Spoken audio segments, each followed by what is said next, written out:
আসসালামু আলাইকুম। এই দেখেন, তাড়াহুড়োর জন্য তাড়াতাড়ি করে মেখে বসিয়ে দিলাম। এই যে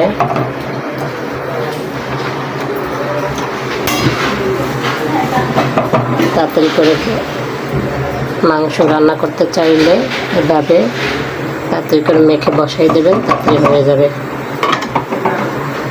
দেখেন গাইস, আমার মুরগি বোনা হয়ে গেছে প্রায়।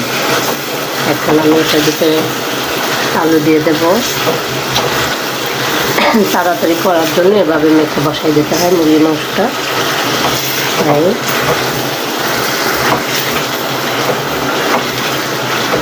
কষানো হয়ে গেছে মুরগিটা।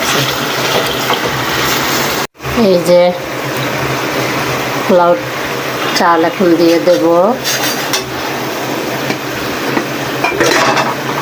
এই যে এখন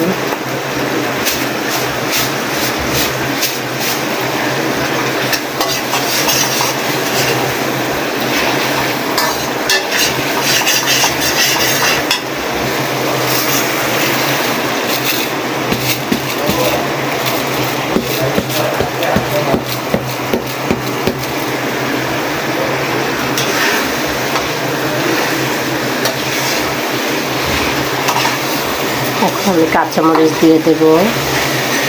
সব মশলা দিয়ে দিয়েছি। চালটা ভালোভাবে ভেজে নেব এখানে মশলার ভিতরে। আমি পোলাওটা বসিয়ে দিয়েছি। এখন আমি সব কিছু দিয়ে দিয়েছি। এখন আমি এটাকে ঢেকে দেব। এই দেখেন গাইস, এই যে পোলাওটা এভাবে বসিয়ে দিয়ে ঢাকনা দিয়ে ঢেকে দেব।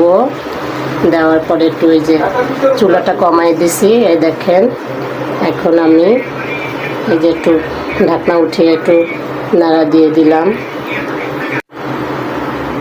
এই গাইস, পোলাও হয়ে গেছে। এই দেখেন, পোলাওটা অনেক টেস্টি হয়েছে। ঠিক আছে,